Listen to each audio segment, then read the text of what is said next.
Hello, my dears. Thank you for joining me today. My name is Teresa, and I'm here in Kamloops, British Columbia, on the unceded and occupied territory of the Secwepemc people. That means that the Secwepemc people have lived here for thousands of years, and that they still live here in the area. Today we're going to read a story that was written by two people, a man called Willie Sellars and Kevin Easthope is the one who drew the pictures. It's called Dipnetting with Dad, and it's a story about fishing on the river here near Kamloops. So I hope you'll stay with me for the story. First, let's play our bluebird song.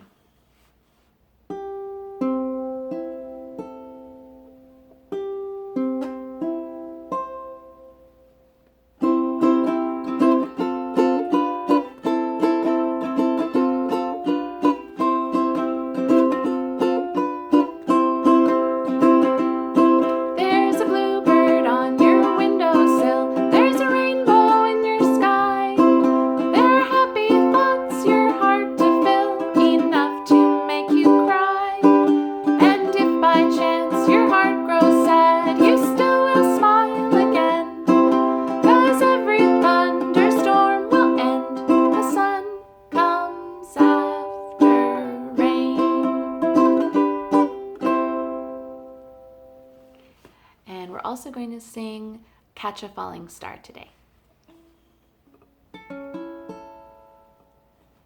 Catch a falling star and put it in your pocket, never let it fade away. Catch a falling star and put it in your pocket, save it for a rainy day. When all your troubles start multiplying, and they just might, it's easy to forget them without trying, with just a pocket full of starlight. Catch a falling star and put it in your pocket, never let it fade away. Catch a falling star and put it in your pocket, save it for a rainy day. Save it for a rainy day. I like that one. So today we're going to read, as I said, Dipnetting with Dad. And you might notice that the letters are backwards on this story. That's because the camera makes it like a mirror. Try putting a book in front of a mirror in your house and you'll see that the letters turn out backwards. So here I said the words are written by Willie Sellars and the pictures are by Kevin Easthope. And on the back here it tells us a little bit about the writer. Willie Sellars is a member of the Williams Lake Indian Band, and Kevin Easthope was born and raised in Williams Lake. And Williams Lake is kind of close to us here in Kamloops. So let's read Dipnetting with Dad. This is a picture of the boy who is the narrator of the story. He tells the story. And that's his whole family. They're enjoying the salmon that he caught and dried. And this is the story of how he caught and dried the salmon.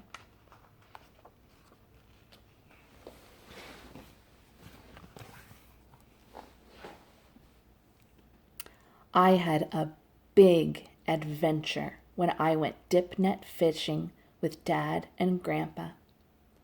I had been waiting forever, but finally I was old enough. My sister had so much fun when she caught her first fish. I was so happy that it was my turn. There's a picture of his sister with her fish. It looks like it's pretty early morning.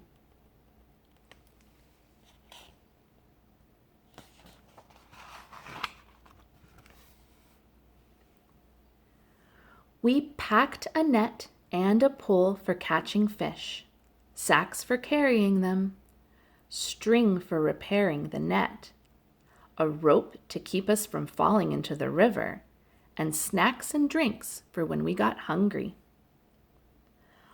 Our people have fished that canyon since the beginning of time, Dad told me as we got ready to go. The net had to be checked very carefully, and every hole patched before we could go. It took a long time, but it was worth it.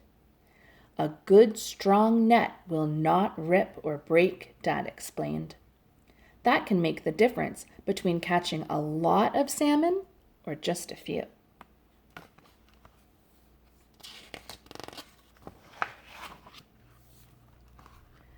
Before we left, we went to Grandpa's sweat lodge. We had a traditional ceremony just for the occasion. Grandpa led the prayers and the song. I was still learning the words, but I splashed the hot rocks and sang my heart out. I bellowed my song to the beat of Grandpa's drum. We were feeling stronger than ever in no time.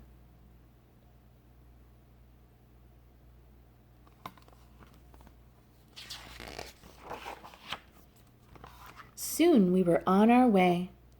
The bumpy gravel road to the river snaked left. Then it snaked right. Everywhere I looked, there were rolling hills and grasslands. Grandpa told stories to pass the time. The river is no place to play around, he warned. It is fast and strong, and it doesn't forgive. We have to show our respect. There's a robin and some blue robin's eggs in her nest.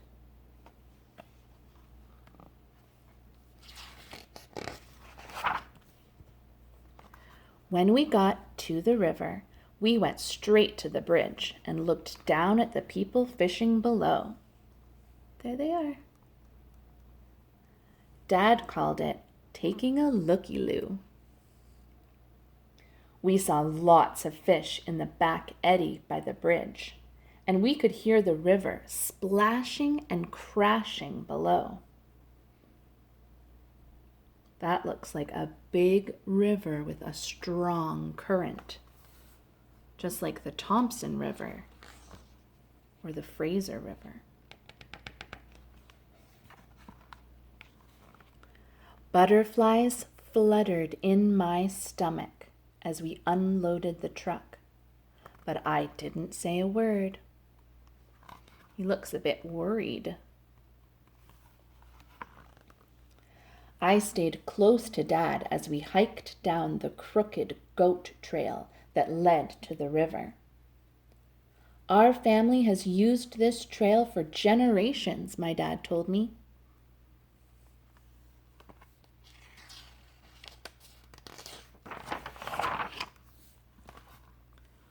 When we got to the bottom, Dad tied me to a hook that was bolted to the rock so that if I slipped, I wouldn't fall into the water. He tied up my rope with a double knot, and that made us both feel safe. There's the rope around his body, tied to a hook. Grandpa made an offering of tobacco to the Creator, and then we were ready to start.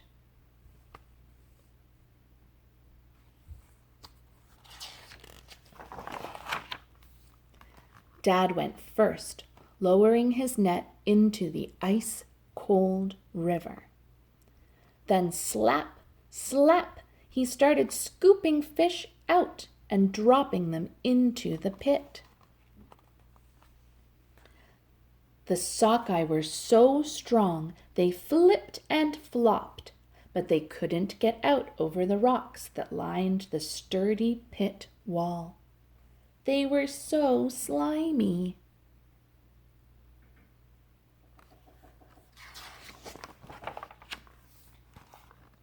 "Let's start stacking up these fish," Grandpa bellowed over the river.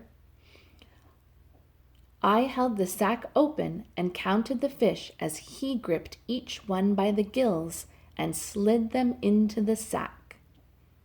It was very tricky because the fish were so slimy. He stopped at 10. "The trick is to keep the sack light by not putting in too many fish," Grandpa said. "That way we can make more trips and not get tired." "I'm not as young as I used to be." He made a funny face, and we both laughed.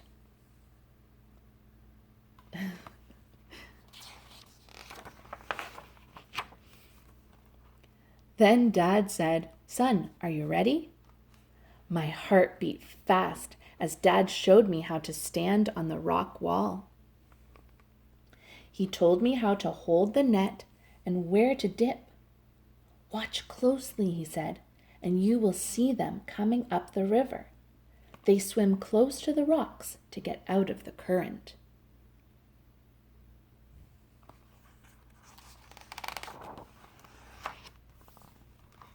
I dipped once, twice, 3 times.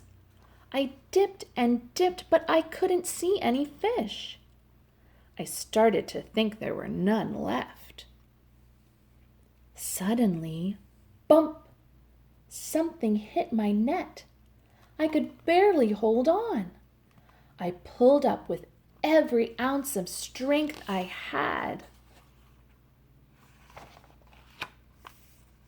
My first salmon! Dad helped me get the fish into the pit. Slap, slap, slap. I was grinning from ear to ear, but I didn't stop. I dipped my net right back into the water. Bump, bump, bump. Dad and Grandpa hooted and hollered as more fish filled my net. I was catching fish faster than they could fill the sacks. After a while, Dad raised his hand. "Whoa, that's enough. Don't forget we have to carry these fish back to the truck."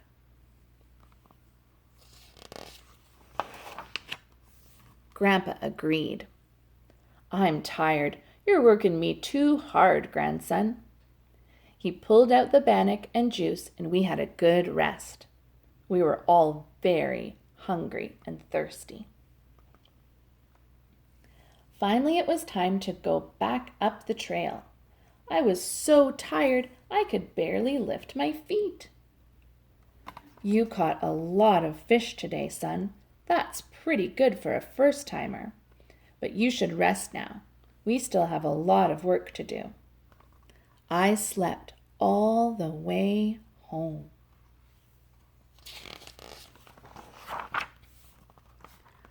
Mom and Grandma and my sister were all waiting in the yard when we got home. That's his whole family. "The fun part is over now," Dad said with a wink. "Everyone eats, everyone chips in," Grandpa said. Grandma was in charge. We all took up our positions. The first station was for gutting, the second for washing, and the third for getting the fish ready for freezing and drying. My job was washing the fish. Dried fish was my favorite, and Grandma's was the best in the territory. She cut so fast, and she was extra careful.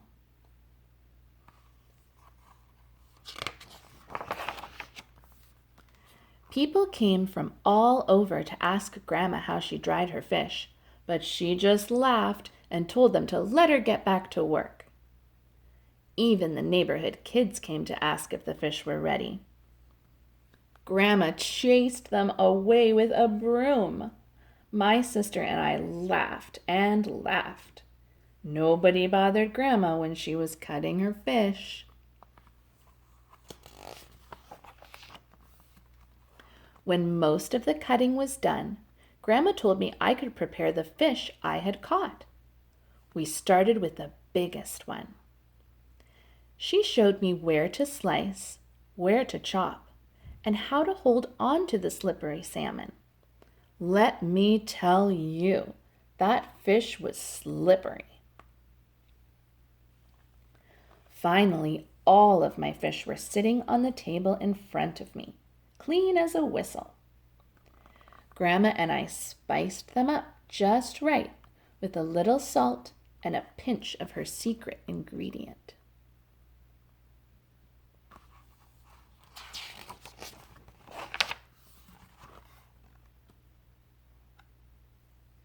Then it was time to hang them on the drying rack.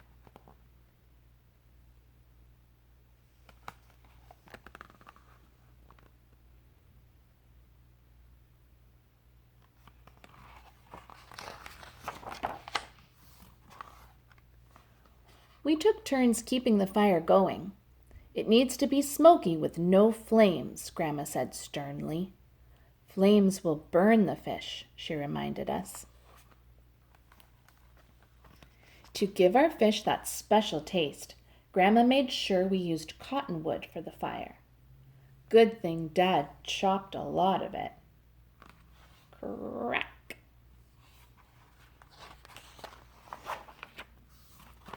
I was in charge of the fire on the last day. It smoked and smoked and smoked away. Soon I was sound asleep, dreaming about how good my salmon was going to taste. All of a sudden, my sister shook me awake. "Don't let Grandma catch you napping," she whispered in my ear. I shot up like a lightning bolt. Mom was carrying wood to the fire. She smiled at me and winked for good measure.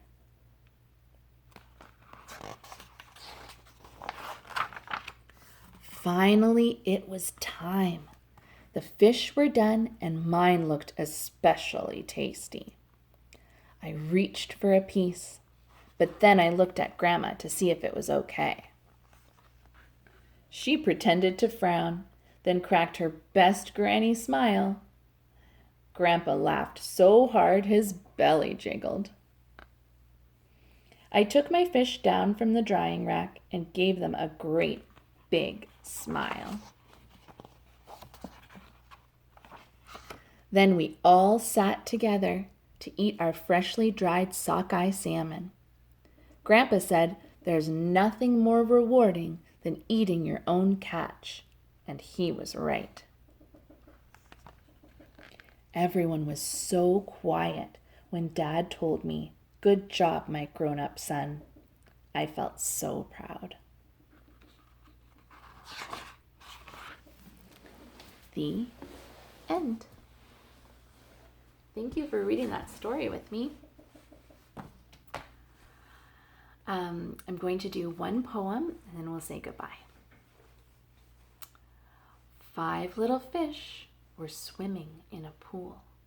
The first one said, "This pool is cool." The second one said, "This pool is deep." The third one said, "I want to sleep." The fourth one said, "Let's dive and dip." The fifth one said, "I spy a ship."